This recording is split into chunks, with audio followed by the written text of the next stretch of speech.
चांगलं ठोकून धरावं, त्यांच्यावर गुन्हे दाखल करावे, त्याला उमेदवारी द्यावं, त्याचे झेंडे हाती कार्यकर्त्याला घ्यायला लावायचं. मला वाटतं एवढी लाचारी कोणावर येऊ नये. नाहीतर मग चांगल्या उमेदवाराला पाठिंबा देऊ. दोन गोष्टी आहे.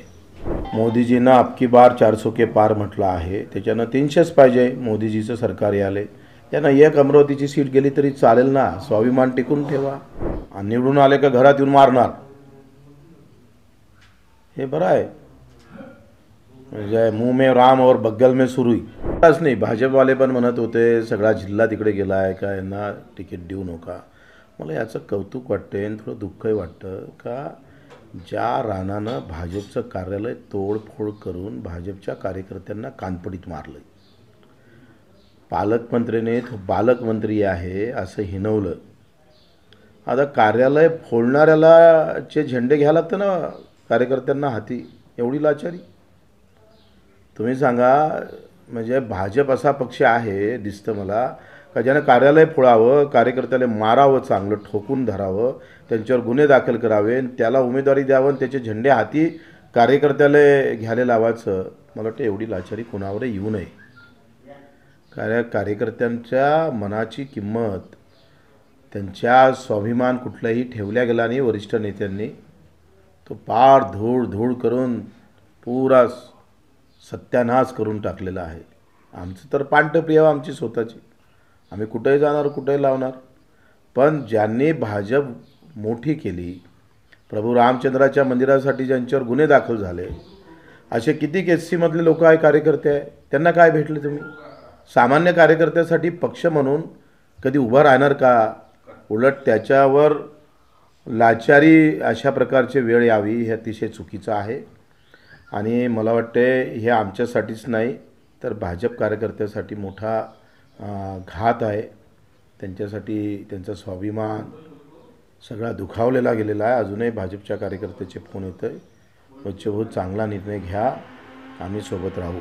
भाऊ, तुम्ही महायुतीतून बाहेर पडल्यावर आणि उमेदवार देण्यावर ठाम आहात. हां, आम्ही काय करतोय तुम्हाला माहीत आहे. उमेदवार वेळ आली तर उमेदवार देऊ, चांगला उमेदवार भेटला तर.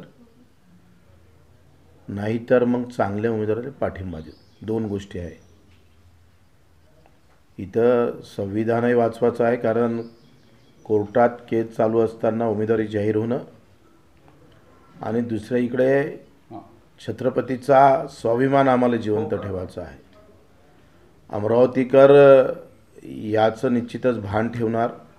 आणि आम्ही सगळ्या लोकांना सांगतो आहे का आता अडसूळ साहेब उमेदवारी भरणार होते, त्यांना आम्ही सगळ्यांना सांगतो आहे का आता कोण निवडून येणार याच्यापेक्षा कोणाला पाळायचं हे एकदा निश्चित झालं पाहिजे. त्यासाठी आम्ही कामाला लागलो आहे. चांगला उमेदवार भेटला, निवडून येत असेल तर उभं करू, नाही भेटला तर सक्षम उमेदवाराला पाठिंबा देऊ. भाऊ, मुख्यमंत्र्यांकडे तुमची बैठक झाली, काय त्या बैठकीत नेमकं ठरलं? आता बैठकीचे विषय संपलेले आहे. आता मुख्यमंत्र्यांनी आम्हाला दिव्यांग मंत्रालय दिलं, आणि म्हणून आमचं त्यांच्या प्रती अजूनही आमच्याजवळ आदर आहे. त्यांच्याप्रती राणा जरी काही बोलला मतदारसंघात येऊन, खोकेवाला आमदार आहे, सत्तेत राहायचं, सत्तेची पुरी आम्ही पाहतोय मजा लुटाची, निधी आणायचा, आणि आमच्यामुळं सत्ता आली म्हणून पुन्हा खोकेवाला म्हणून बदलामी करायचं. वास्तविक बच्चूकडून खोके घेतले असते ना तर एखाद्या पार्टीत, तुझ्यासारख्या एखाद्या पार्टीत जाऊन पुन्हा चमचेगिरी करून प्रत्येक वेळेला वेगवेगळ्या पक्षाचे तिकिटा पाठिंबा आम्हाला घेता आला असता. ती चमचेगिरी बच्चूकडून केली नाही आयुष्यात. पैसा आमच्यासाठी महत्त्वाचा नव्हता. आजही आम्ही शिंदेसाहेबाचे आभार का मानतोय का ते दिव्यांग मंत्रालय दिलं. जे आंदोलन 15 वर्ष आम्ही चालवलं आणि ज्याच्यासाठी चालवलं ते एका जाण्यानं जर आमचं मंत्रालय निर्माण होत असेल तर ते आम्ही स्वीकारलं आहे. पण त्यालाही बदनाम करण्याचं काम राणानं केलेलं आहे. आणि म्हणून तो सगळ्या गोष्टी आमच्या डोक्यात आहे. आणि एकंदरीत या अमरावती जिल्ह्याची होणारी व्यवस्था, इथं संत्र्याचे भाव पडले, लोकसभेमध्ये कुठल्याही प्रकारचा आवाज उठवला गेला नाही. सोयाबीन असेल, कापूस असेल, या सगळ्या ह्याचाला पतन होत असताना फिनले मिलचे भोंगे बंद झाले, रेल्वे चालले नाही, विमान उडलं नाही, कुठलंही एक चांगलं काम या जिल्ह्यात झालेलं नाही. सत्ता असताना सुद्धा तर या सगळ्याचा स्वाभिमान टिकवण्यासाठी पुन्हा अमरावतीकर अभिमानानं ह्या गोष्टी सगळ्या डोक्यात घेईल आणि नवनीत राणाला पाळण्याची शपथ घेईल. त्यासाठी आम्ही कामाला लागू.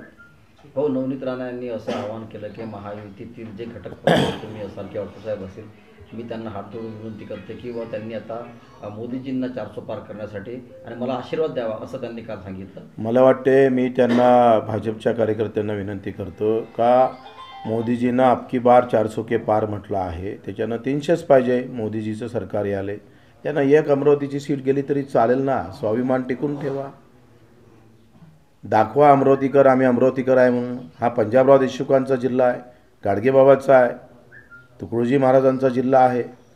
हा अभिमान बाळगून अमरावतीकर समोर आले पाहिजे. जिथं लोकशाहीचं पतन रोज केलं जातं ज्या उमेदवाराकडून, त्या उमेदवाराला आता घालवलं पाहिजे.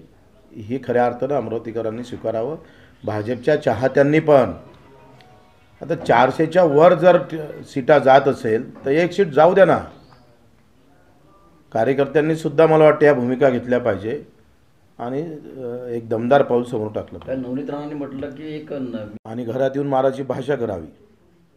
म्हणजे आता पाठिंबा आणि निवडून आले का घरात येऊन मारणार, हे बरं आहे. म्हणजे मुंह में राम और बगल में सुरुई.